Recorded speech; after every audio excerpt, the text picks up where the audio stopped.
শীতকাল, একটু মিষ্টি মিষ্টি খেতে ভালোই লাগে। তাই আজকে আমি তোমাদের সঙ্গে শেয়ার করব খেজুর গুড়ের রসগোল্লা। প্রথমেই নিয়ে নিয়েছি আমি এখানে 1 লিটার মতো দুধ। এটাকে গরম করে তার মধ্যে আমি দিয়ে দেব লেবুর রস। আমি বাড়িতেই লেবুর রস বার করে নিয়েছি, কোনো ভিনিগার আমি ব্যবহার করিনি।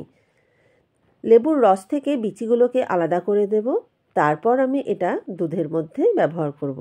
লেবুর রস দিয়ে ছানা কাটলে ছানাটা বেশ সুন্দর হয়, তাই আমি বাড়িতেই লেবুর রস দিয়ে ছানাটা কেটে নিয়েছি। তোমরা দেখতেই পাচ্ছ ছানাটা খুব সুন্দরভাবে কাটা হয়ে গেছে। এবার একটা বড় বাটি নিয়ে নিয়েছি, তার মধ্যে আমি একটা কাপড় দিয়ে দেব। কাপড়ের মধ্যে আমি সেই কেটে রাখা ছানাটা ঢেলে দেব। তারপর কাপড়টাকে আমি এই রকমভাবে মুড়ে নিয়ে ছানা থেকে সমস্ত জলটা বার করে দেব।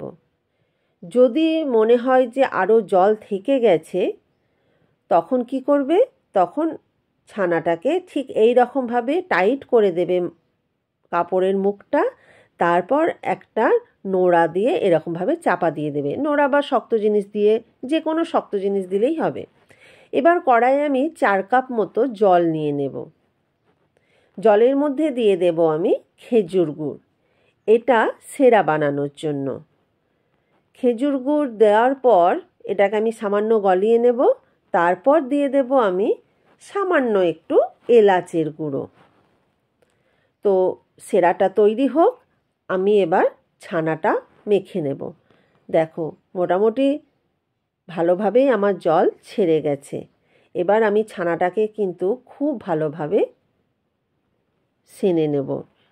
খুব ভালোভাবে সানতে হবে, হাত দিয়ে এরকমভাবে প্রেস করে করে কিন্তু ছানাটা মাখতে হবে, যাতে মসৃণভাবে ছানাটা মাখা হয়ে যায়। একটু সময় ধরে ছানাটা মাখতে হবে, মোটামুটি 7 থেকে 10 মিনিট এইরকমভাবে হাত দিয়ে প্রেস করে করে ছানাটা মেখে নিতে হবে। দেখো আমার ছানা মাখা হয়ে গেছে। এবার আমি এখান থেকে সাইজ দিয়ে নেব। সবগুলো মোটামুটি একই রকম সাইজ করতে হবে। এবার আমি হাতের মধ্যে সামান্য একটু ঘি বুলিয়ে নিলাম। তারপর সেই কেটে রাখা লইগুলো দিয়ে এই রকমভাবে গোল গোল করে বানিয়ে তারপর দিয়ে দেব আমি সেই সেরার মধ্যে। গোল গোল করে নিতে হবে, দেখে নিতে হবে যে এর গায়ে ক্র্যাক ধরছে কিনা। যদি ক্র্যাক ধরে যায় তাহলে জানতে হবে ছানাটা এখনও ভালোভাবে মাখানো হয়নি।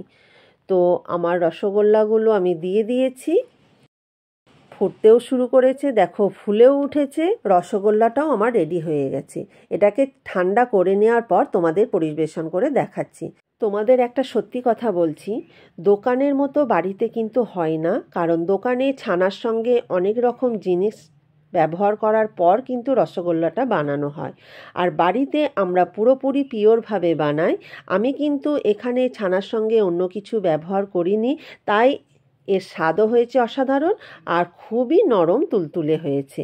তো বন্ধুরা, আমার এই রেসিপিটা তোমাদের কেমন লাগলো কমেন্টে অবশ্যই জানাবে। ভালো লাগলে আমার চ্যানেলটাকে লাইক, শেয়ার, সাবস্ক্রাইব করে পাশে থেকো। আর একটা কথা বলি, আমি কিন্তু টেস্ট না করে তোমাদের কাছে পরিবেশন করি না। সত্যিই খুব ভালো হয়েছে।